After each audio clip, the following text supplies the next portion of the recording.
ফিলোসফিতে honours নিয়ে যে সকল স্টুডেন্ট সেমিস্টার 4-এ পড়ছো, তো তোমাদের যে CC10 পেপারটি রয়েছে সেখান থেকে আমি কিছু ইম্পর্টেন্ট সাজেশনস দিচ্ছি আসন্ন পরীক্ষার জন্য। তো তোমাদের এই যে সেমিস্টার 4-এর CC10 এই পোর্শনটাতে রয়েছে এপিস্টেমোলজি অ্যান্ড মেটাফিজিক্স। তো এখান থেকে আমি 15 মার্কসের যে কোশ্চেনগুলো তোমাদের দিয়েছি সেগুলির মধ্যে নাম্বার 1-এ রয়েছে কোনো বিষয়ে ধারণা থাকার শর্তগুলি কি কি, হসপার্স অনুসরণে আলোচনা করো। 2, বাচনিক জ্ঞানের আবশ্যিক ও পর্যাপ্ত শর্তগুলি কি, সবল ও দুর্বল অর্থে জানার মধ্যে পার্থক্য কি।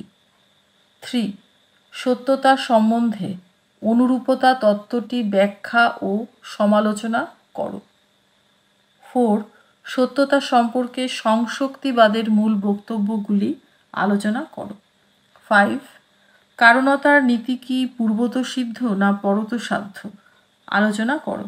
6, আরোহের সমস্যাটি ঠিক কি, হসপার্স অনুসরণে আলোচনা করো। 7, সামান্য সম্পর্কে প্লেটোর মত ব্যাখ্যা ও বিচার করো। সামান্য সম্পর্কে অ্যারিস্টটলের মতের সঙ্গে প্লেটোর মতের কোন কোন ক্ষেত্রে পার্থক্য আছে। 8, প্রতিরূপী বস্তুবাদের মূল প্রতিপাদ্য বিষয়গুলি ব্যাখ্যা করো। সরল বস্তুবাদের সঙ্গে এই মতবাদের পার্থক্য কি, এই মতবাদকে কেন লৌহ যবনিকা তত্ত্ব বলা হয়। 9, সামান্যের সমস্যাটি কি, সামান্য সম্পর্কে সাদৃশ্যমূলক তত্ত্বটির ব্যাখ্যা ও মূল্যায়ন করো।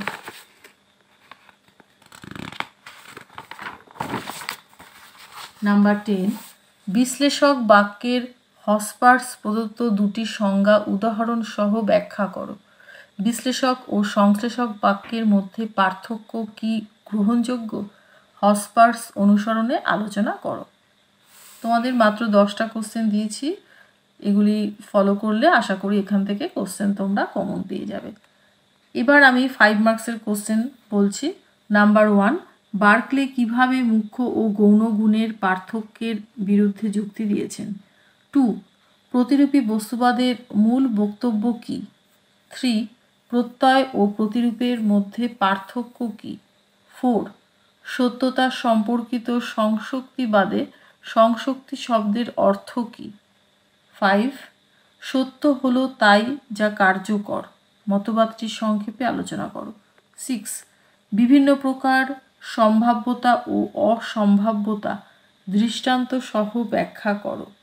নাম্বার 7, অবভাসবাদের মূল বক্তব্যগুলি সংক্ষেপে আলোচনা করো। 8, সরল বস্তুবাদের মূল বক্তব্যগুলি কি সংক্ষেপে আলোচনা করো। 9, জানা শব্দটির বিভিন্ন অর্থ ব্যাখ্যা করো। 10, বহু কারণবাদ কি, এটি কি সম্ভব আলোচনা করো। 11, সামান্য সম্পর্কে সাদৃশ্যমূলক তত্ত্বটির মূল বক্তব্য কি। 12, যৌক্তিক সম্ভাব্যতা ও চিন্তনীয়তা কি অভিন্ন। তো তোমাদের এই 12টি কোশ্চেন দিয়েছি 5 মার্কসের, এগুলি ভালো করে পড়ো, তাহলে তোমরা মোটামুটি ভালোভাবেই পরীক্ষা দিতে পারবে। তো তোমাদের যে আজকে আমি যে সাজেশনটি করেছি অনেক চিন্তাভাবনা করে করেছি, তোমরা ভালো করে পড়ো, তাহলে তোমাদের নাম্বার ভালোই উঠবে। আর আরেকটা কথা, তোমরা প্লিজ পারলে একটা লাইক করো।